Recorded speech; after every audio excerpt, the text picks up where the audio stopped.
Good afternoon. My name is Jamie Coulter. I'm the CEO of Raymond James in Canada. And joining me today from our Ottawa office is Trevor Johnson, Senior Wealth Advisor and Portfolio Manager. Trevor, welcome. Thanks for joining us. Thanks for having me. Looking forward to the conversation. Likewise. Today's topic is cross-border services. And so what we're looking into is the role and impact of cross-border services in an advisor business like yours, Trevor. Talk about the cross-border services that we offer here at Raymond James, and in particular, sort of emphasize and sort of highlight some of the strengths that we have in this area. Yep. So you've been with us since 2008. We were just talking about that before we went on air here. August 2008, a great time to start in the middle of a global financial crisis. Highly recommended. And as I mentioned at the outset, Trevor's based in Ottawa and has built up a large and thriving business in the nation's capital.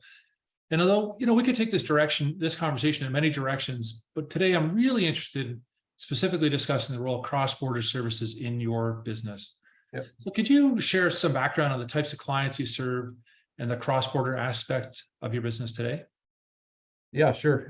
I became licensed on the RGLU platform in 2015. The initial need was for a professional athlete, actually a hockey player that we wanted to work with, who was signing with the U.S. team. So that's sort of what gave birth to the whole thing. And actually, we were very pleasantly surprised once we started to, speak to COIs and in the community about what we were doing, how this business has just absolutely boomed since then. And it's the most typical client profile would be someone typically a Canadian who's worked for some or in some cases most of their career in the US, and they're returning to Canada. I'd say the most common scenarios for return are retirement or taking care of aging parents, for example.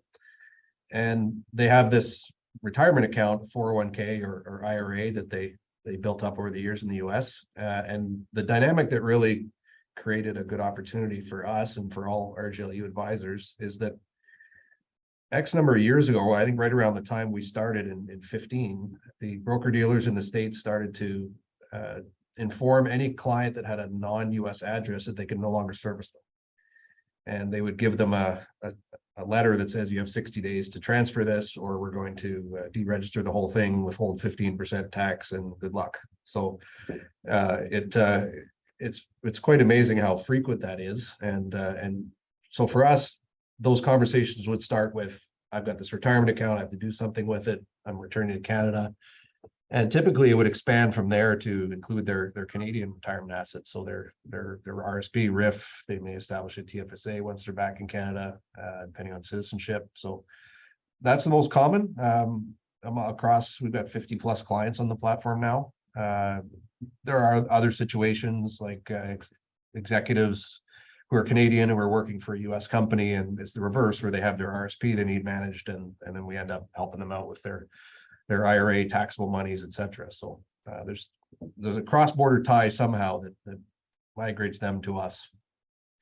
I've often said that the appeal of the cross-border business is that a client finds himself in one of those two situations you highlighted, either a Canadian moving to work down to the US or the converse, a Canadian moving back into Canada, and as you said, to care for aging parents, perhaps. They cross the border and they run into a problem of sorts, or maybe they run into two or three different problems. Yeah. And that's where your service comes in, and you and your team's service comes in to assist kind of navigating and acting as a problem solver. Yeah, exactly. It's interesting you mentioned, so started with an athlete. You mentioned COIs, and you've now grown your client base to 50 or so. Has that client base grown through, how have you grown that sort of organically or through referrals, or a combination of the two? Predominantly referrals. We've also been running Google AdWords for a couple of years now, and we've had some decent results there as well, where we run an ad on Google that speaks to our unique offering on the cross-border side, that we're able to help Canadians that have IRAs or 401ks that they need help with. But predominantly referrals, though. A couple in particular, accounting firms that we networked with in the early years, just to let them know we had this capability. And as you may know, and anyone watching may know, that this is a very unique capability we have. I've come across virtually no competition here in Canada, other than RJLU is kind of it at this point. I've heard some chatter of competitors of ours contemplating launching something, but I'm not aware of anything live at this stage. So yeah, it's been a real nice, I guess, surprise, honestly. Like I said, we did it for one particular client situation, and it's grown to be I'd have to do the math, but probably the better part of 20% of our team's revenue now. That's amazing. That's amazing. And when we caught up in your city a couple of weeks ago, we were talking about this business. I think we both used the term iceberg, and whereas you said maybe you get a 401k that sort of gets the conversation going, and then over time you end up with the additional accounts from that particular client. Yep. Have we found that's sort of been the case across that clientele? Yes, absolutely. I mean, we track our AUM on that platform separately from what's on RGL, but it's not that simple. There's a couple of good examples where the one spouse or another had a small IRA, small in the sense of their overall net worth. Let's say their IRA was 10% and 90% of their money was taxable money. But we got the whole thing because we could handle the IRA. And they were retiring and they wanted one advisor. They didn't want to have two separate relationships. So it is an incredible advantage that we can offer that. We can do cross-border planning now. We have that capability. We have great assets internally. I'll maybe give a shout out to Debbie Wong, who's been very, very helpful on a couple of particular client situations where there was complexity. There's rules around, there's an 8-year rule about giving up residency. You get into all these more complex aspects of it that you don't know about going in, but the assets are there and the RGLU platform, I would say, has evolved leaps and bounds in the last even 3-4 years to being very, very robust. That's great to hear from my perspective. Yeah. We've been investing in it. So you used the word complexity a couple of times. And I mean, we know the economies and the business communities of Canada and the US are closely integrated in many ways, but it's, doing cross-border business really adds a layer of complexity, and particularly in the wealth management industry. And so you've given us a little bit of insight into how the team and the infrastructure at Raymond James and how that helps you and your team navigate this complex environment. Any other points in there that you'd like to elaborate on? From the support perspective? Yeah.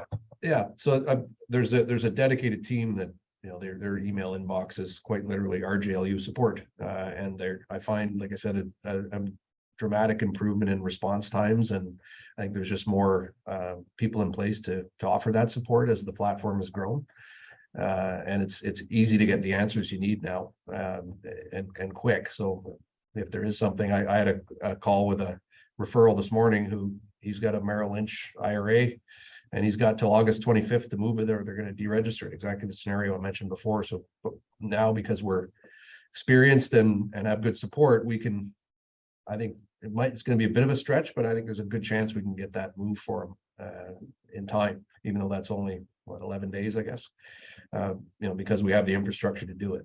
We've got other situations of a client that just passed. It was both the deceased and their spouse live in Canada, and there are large IRAs involved. Well, if you don't know what you're doing, you have to go seek out what's called a transfer certificate. So again, those are things we've learned from experience and from the support of Steve Marcus and his team on the platform, that there's no way you would know otherwise.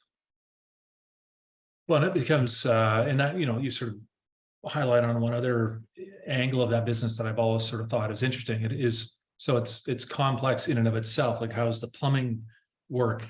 But you've invested 8 years in your team in learning how that plumbing works. Yeah. And that becomes a bit of a moat around your own business, right? A sort of competitive advantage. Yeah, absolutely. Because you become very comfortably conversant in these complexities. That sounds like a Dr. Seuss riddle there, but you just through repetition and experience, you get to know what those little nuances are. I mean, honestly, the portfolio management piece of it's the easy part. There's endless similarities to what we do on the RGL side there. A portfolio is a portfolio. As long as you know how to use the software to place a trade, you're good. But it's really again, the majority of the business comes by COI referral. And, you know, the COIs, there's a couple in particular who become very comfortable sending their clients to us because they know we can answer questions easily and quickly and competently. And the client will be taken care of. So again, that takes experience, but for those thinking of pursuing licensing, I would repeat, there is a robust support system in place. So if you don't know those answers, you can get them very quickly. And we'll try and help with that education process, featuring RGLU staff at client conferences. And I know they'll be presenting at our admin conference in November in Vancouver. Yeah, I think it's called RGLU Nuts and Bolts. Okay, good. That's great. That's good to hear. Yeah, because it is sort of seemed like a small club for a number of years, first few years there. As those that were truly active, I think there were a fair number of advisors that became licensed just to keep one or two clients type of thing. But I get the feeling now from networking at NBC and the like that there's a lot more very active marketing of the platform now across the firm, and so support at conferences is fantastic, and getting to know like-minded people who are dealing with the same challenges. That's great. Yeah, I love that. I love seeing that in action at the conferences where have you come across this type of problem before? And it's a colleague from across the country, so they're operating in a different territory, and they feel more like you're a partner as opposed to a competitor, and that you can see that information sharing happening Precisely. Yeah. Oh, that's good. The just sort of circle back again on the impact of your clients. I mean, and you probably have some maybe you have a testimonial to sort of to this effect, but let's think about that one client situation you said who's got an account that's going to be deregistered on the 25th of this month. Mm-hmm. How happy or how comforted is that individual today, knowing that there's a potential solution sort of sitting out there that they may or not have known about yesterday?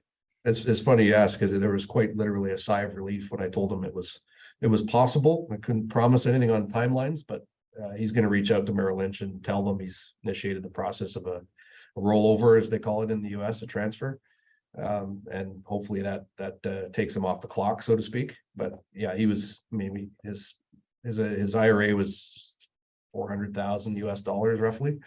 So that's an awfully big tax bill, which obviously it gets added to his Canadian income in the current year as well, if that happens. So that would be a disastrous tax event that's just not necessary. So yeah, people that remove stress, honestly, that's, like I said, I was quite literally a sigh of relief on the call this morning that, thank God I found you type of thing.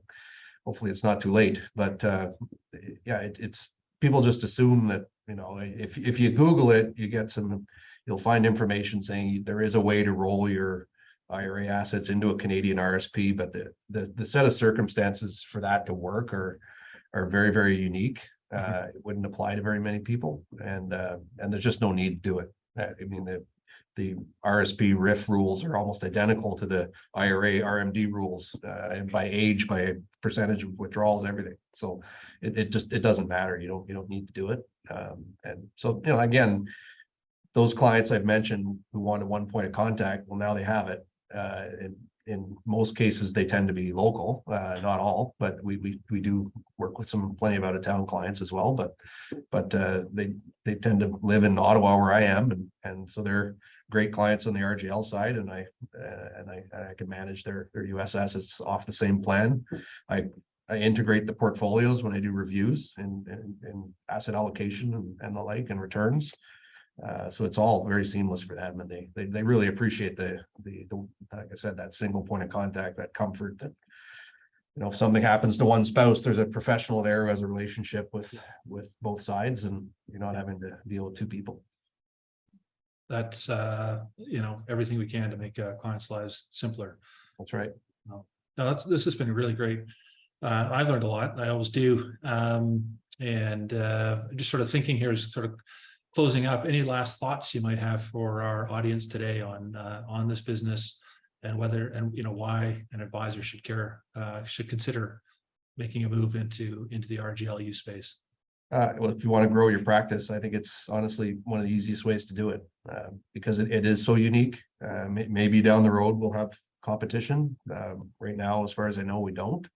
And really, for us, it was as simple as Googling cross-border accountants in our city, and we reached out to them, and like I said, we connected really well with a couple of them in particular, and that's our number one COI. I'd say I dare say through my entire career, that's been my number one source of referrals from a single COI. So again, it's the uniqueness of it. It's not a daunting process to go through. There's a couple exams to write. It'd be your series 7s or series 63 is kind of like our conduct and practice handbook. So it's not that difficult to do, and the support's there to learn what you need to learn. Like I said, the money management is exactly the same as what we do in Canada. You just need to get to know the various providers, but we probably work with a lot of them already. So it's really just, the educational piece and a bit of learning, and it's a great source of growth.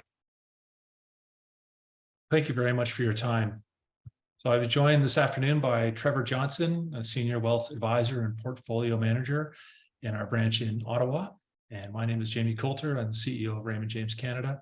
Thank you for joining us today.